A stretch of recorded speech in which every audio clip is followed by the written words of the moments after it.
What's up, everybody? This your girl Still Standing, coming at you guys with another video. Shout out to all my beautiful subscribers. I appreciate you guys rocking and riding me through this journey.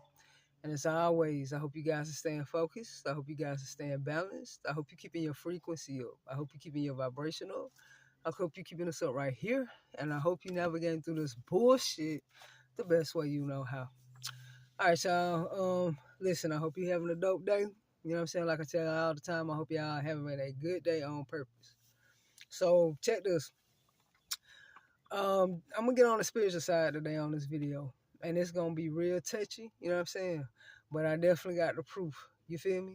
Some of y'all might even go into cognitive dissonance. You know what I'm saying? What I'm about to speak on. Some of y'all, you know what I'm saying, might not want to take it, you know what I'm saying, for what it is and unsubscribe. I really don't care. You feel me? I'm just speaking the truth. Right? And what I'm about to speak on, you know what I'm saying, is real touchy, especially with people who believe in religion or, you know what I'm saying, have some type of religion, is divination. Right? A lot of y'all had a concept that, you know what I'm saying, divination is evil. You know what I'm saying? That it is a Satan. You feel me? But I'm about to open your eyes on to something. You feel me? Y'all think that, you know what I'm saying, divination has nothing to do with God. When I'm about to show you, you know what I'm saying, or at least read to you, you know what I'm saying, where God actually had divination to be used. You feel me? It's not about what you use, it's how you use it. If you use anything for evil, that's what you're going to get. If you're using it for light, that's what you're going to get. All right? So, what I'm about to talk about is called, let me make sure I'm saying it correctly, y'all. You know what I'm saying? It's called haruspicy, right? This is a form of divination, right? I'm going to show you the book. That's what it's called. You know what I'm saying? If you guys want to look it up, right? So, we're going to get into this real quick, all right? So, haruspicy, you know what I'm saying? The ancient Christians developed an advanced civilization in Italy, right? Before the Roman Empire, possessing sophisticated forms of art and culture, and it was no different when it came to divination. One practice that became popular was the ancient Christians was haruspicy, right? In fact, it was so popular that, as with art and culture, it eventually made its way to ancient Rome, with the practice tracing all the way back to at least the 3rd millennium BCE. A haruspect, someone trained in haruspicy, could predict the future by reading omens found in entrails of animals like sheep and poultry. To interpret the divine, they would ritually slaughter livestock as a sacrifice, butcher it, examine the size, shape, color, and markings of the animal internal organs, primarily the liver. Keep that in mind when I say the liver, all right? But also the gallbladder. Heart, lungs, and then roast the meat to share in a sacred meal with the celebrants. The sacrifice usually took place during ceremonies where the sun god could influence the entrails' appearances. Haruspices would charge people to ask a question to which they would be able to answer yes or no by studying the entrails, weighing up the positive and negative omens, and seeing which one prevailed. As divination was a trusted and elaborate practice, the haruspices had to undergo extremely specialized training in order to be taken seriously. A manual called the Barutu, or Art of the Diviner, was circulated from around 600 BCE or earlier and took up 135 clay tablets. After the practice, which was directly derived from the Etruscan religion, was adopted by the Romans, it also became popular with both Christian apostates and pagans, and continued to be regularly used well in the Middle Ages. The Babylonians were also famous for haruspicy, which is mentioned in the book of Ezekiel. All right?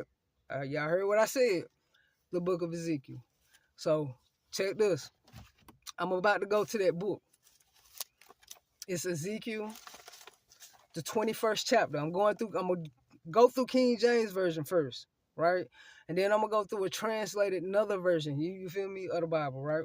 So, we're going to start at the book of Ezekiel, 21st chapter, right? Let me make sure I'm on point.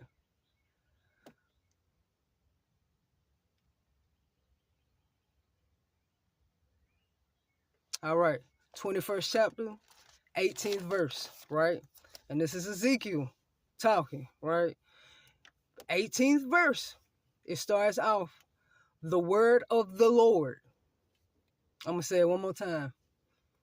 the word of the Lord came unto me again, saying, also, thou son of man, appoint thee 2 ways, that the sword of the king of Babylon may come.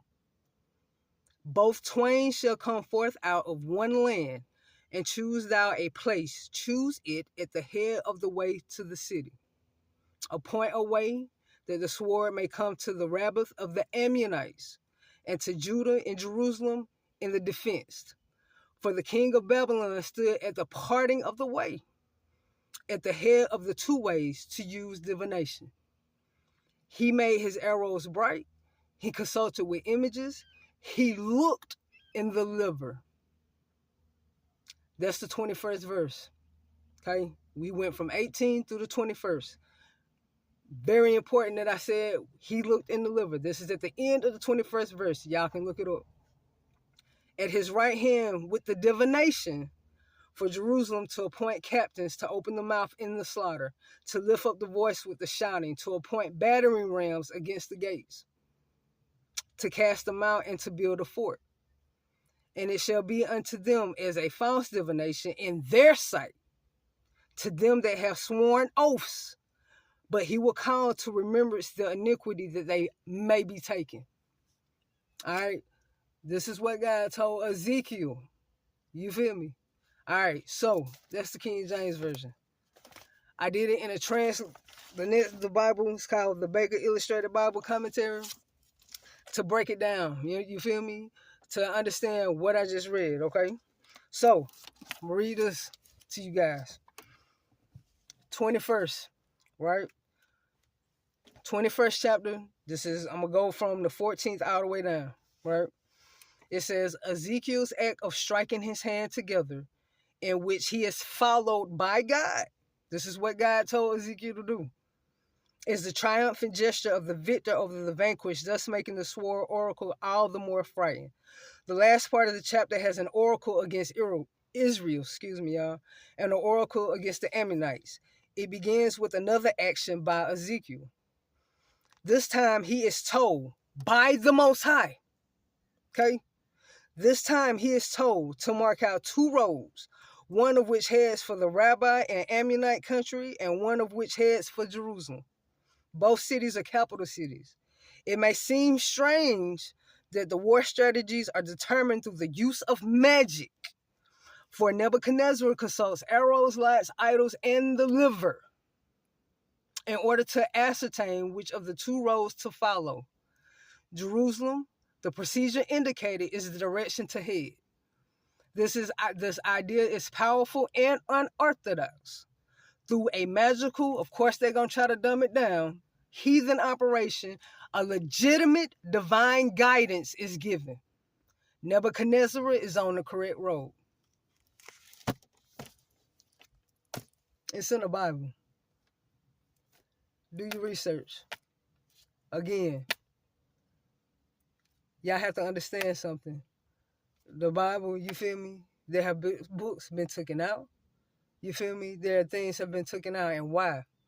When the Most High clearly states nothing should be taken out or added. Right? There's a reason why. Y'all have to understand too, while they went from saying the King James Version to the King James Version inspired by man. Do your research. Now, a lot of y'all might not agree. You can do however you want to, but I just read it to you. Right?